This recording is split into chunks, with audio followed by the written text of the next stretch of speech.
మంత్రి పదవుల్లో ఉన్నవాళ్లు చాలా జాగ్రత్తగా మాట్లాడాలని, మాట్లాడే ప్రతి మాటకు నిబద్ధత ఉండాలని ఏపీ విద్యాశాఖ మంత్రి బొత్స సత్యనారాయణ అన్నారు.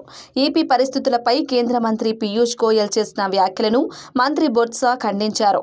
కేంద్ర మంత్రి పీయూష్ గోయల్ వ్యాఖ్యలు సరికాదన్నారు. పీయూష్ గోయల్ ఏది పడితే అది మాట్లాడుతున్నారని, విద్యాశాఖపై వస్తున్న కథనాలు నిరూపించాలని ఛాలెంజ్ చేశారు. నిజం లేదు కనుకే తప్పుడు కథనాలు ప్రచారం చేస్తున్నారని బొత్స కౌంటర్ ఇచ్చారు.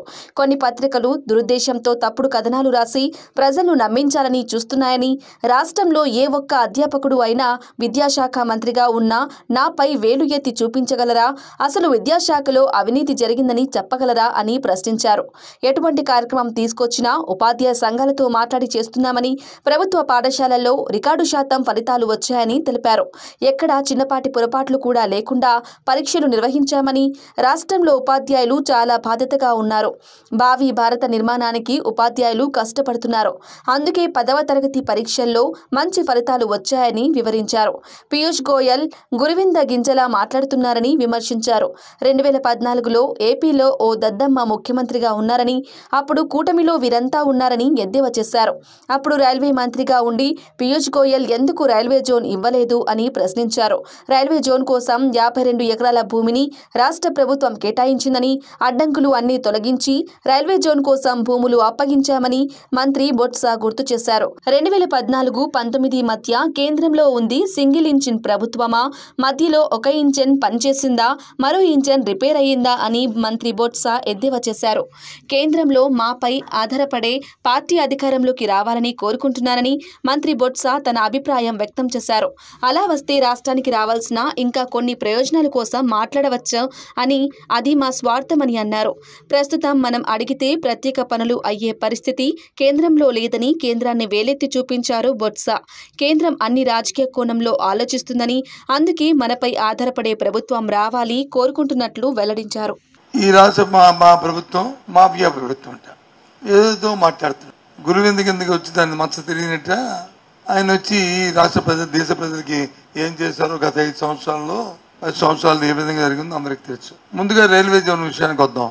రైల్వే జోన్కి సంబంధించి 52 ఎకరాలని ముడసల్లో వాళ్ళు జోన్ కట్టుకోవడానికి ఆ సైట్ నుంచి అలకేట్ చేసి దాన్ని ఇక్కడ రైల్వే జోన్ ఏర్పాటు చేయాలనేది విభజన చట్టం వచ్చిన తర్వాత 2014లోనే ఆ డిస్కషన్ జరిగింది. ఒప్పందం కూడా జరిగింది, అగ్రిమెంట్ కూడా సైన్ చేశారు. 2014 నుంచి 19 వరకు గోయల్ గారు ఎవరు ముఖ్యమంత్రి రాష్ట్రానికి చెప్పండి? చేతకాని దద్దమ్మల ముఖ్యమంత్రి గారిని మీరు కుటుంబంలో ఉండి మీరందరూ ఉండి మామయ్య ఎంత రాస్తారంటే అలాగా? నేను చెప్తున్నవన్నీ కూడా వాస్తవాలు, అబద్ధాలు కాదు, డాక్యుమెంట్ ఎవిడెన్స్తో చెప్తున్నాను. 19లో మా ప్రభుత్వం వచ్చిన తర్వాత మళ్ళీ దాని మీద ఎవరైతే అక్కడ కొంతమంది హక్కుదారులు, మేము హక్కు మాకు ఉంది, మాకు ఇక్కడ డిఫామ్ పట్టాలు ఇచ్చారు, లేదా ఇంకో పట్టాలు ఆక్యుపేషన్ ఉందని ఎవరైతే చెప్పుకొస్తున్నారో వాళ్ళందరినీ వికెట్ చేయించి రైల్వే వాళ్ళు, జీవీఎంసీ వాళ్ళు కలిపి జాయింట్ ఇన్స్పెక్షన్ చేసి, జాయింట్ ఇన్స్పెక్షన్ కూడా చేసి వాళ్ళకి వచ్చి ల్యాండ్ అప్ చెప్పాం ఈ సంవత్సరంలో. ఇది వాస్తవం కాదా? అధికారులు కూడా మాలో ఒక రైల్వే అధికారులు ఒక 5 అధికారులు, మా జీఎంసీ ఒక 5 అధికారులు, రైల్వే సైడ్ వచ్చి 5, జీఎంసీ 2 పేరుతో సహా. ఇంకో దానికి ఇచ్చిన జీఎంసీ కమిషనరు ఇక్కడ డిఆర్ఎంకి వచ్చి హ్యాండ్ ఓవర్ చేసుకుని ఇచ్చిన లెటరు, ఇవన్నీ మీకు షేర్ చేస్తాను, మీరు చూసుకోండి. ఎందుకు ఇంత పచ్చి అబద్ధాలు? ఆడలేక మా మధ్యలో వచ్చి బాగా వాయించలేదు, బ్రహ్మాండంగా ఆడేదని నేను చెప్పడానికి. ఆ రోజు రైల్వే మంత్రి కదా, మీ కూటమిలోనే కదా 14లో వచ్చారు. సేమ్ కూటమి 14లో కూడా కూటమే కదా.